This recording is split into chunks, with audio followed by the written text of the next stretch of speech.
The Holy Bible, New Testament, New International Version.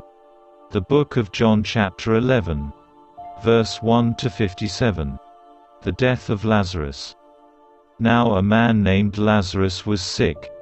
He was from Bethany, the village of Mary and her sister Martha. This Mary, whose brother Lazarus now lay sick, was the same one who poured perfume on the Lord, and wiped his feet with her hair. So the sisters sent word to Jesus, "Lord, the one you love is sick." When he heard this, Jesus said, "This sickness will not end in death. No, it is for God's glory, so that God's Son may be glorified through it." Now Jesus loved Martha and her sister and Lazarus. So when he heard that Lazarus was sick, he stayed where he was 2 more days, and then he said to his disciples, "Let us go back to Judea." "But Rabbi," they said, "a short while ago the Jews there tried to stone you, and yet you are going back." Jesus answered, "Are there not 12 hours of daylight? Anyone who walks in the daytime will not stumble, for they see by this world's light. It is when a person walks at night that they stumble, for they have no light." After he had said this, he went on to tell him, "Our friend Lazarus has fallen asleep, but I am going there to wake him up." His disciples replied, "Lord, if he sleeps, he will get better." Jesus had been speaking of his death, but his disciples thought he meant natural sleep. So then he told them plainly, "Lazarus is dead, and for your sake I am glad I was not there, so that you may believe, but let us go to him." Then Thomas, also known as Didymus, said to the rest of the disciples, "Let us also go, that we may die with him." Jesus comforts the sisters of Lazarus. On his arrival, Jesus found that Lazarus had already been in the tomb for 4 days. Now Bethany was less than 2 miles from Jerusalem, and many Jews had come to Martha and Mary to comfort them in the loss of their brother. When Martha heard that Jesus was coming, she went out to meet him, but Mary stayed at home. "Lord," Martha said to Jesus, "if you had been here, my brother would not have died. But I know that, even now, God will give you whatever you ask." Jesus said to her, "Your brother will rise again." Martha answered, "I know he will rise again in the resurrection at the last day." Jesus said to her, "I am the resurrection and the life. The one who believes in me will live, even though they die. And whoever lives by believing in me will never die. Do you believe this?" "Yes, Lord," she replied. "I believe that you are the Messiah, the Son of God, who is to come into the world." After she had said this, she went back, and called her sister Mary aside. "The teacher is here," she said, "and is asking for you." When Mary heard this, she got up quickly, and went to him. Now Jesus had not yet entered the village, but was still at the place where Martha had met him. When the Jews who had been with Mary in the house, comforting her, noticed how quickly she got up and went out, they followed her, supposing she was going to the tomb to mourn there.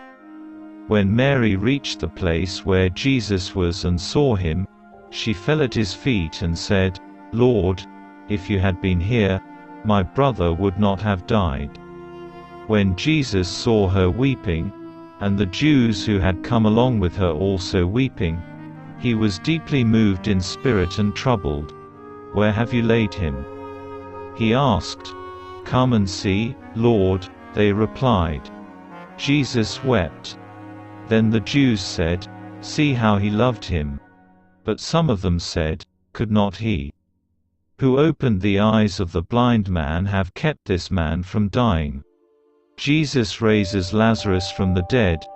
Jesus, once more deeply moved, came to the tomb. It was a cave with a stone laid across the entrance. "Take away the stone," he said.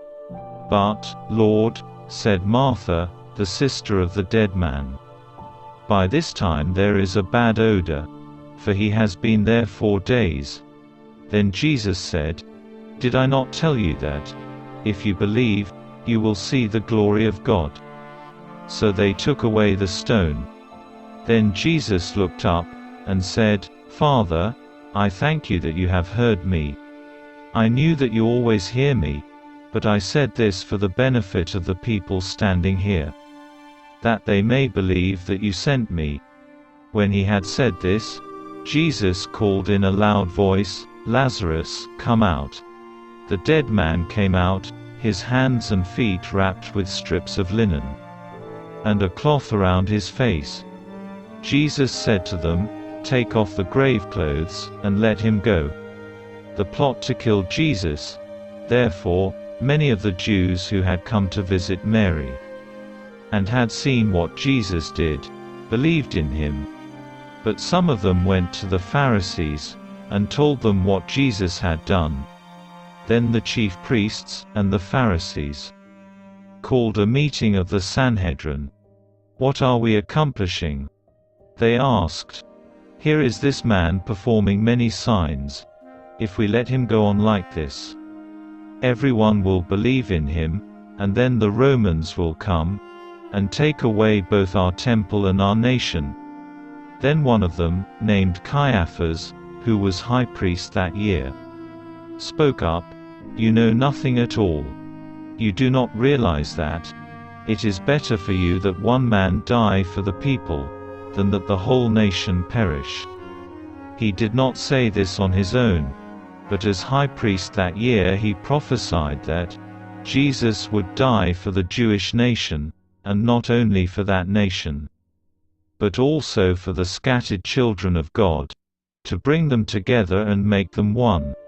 So from that day on, they plotted to take his life. Therefore, Jesus no longer moved about publicly among the people of Judea.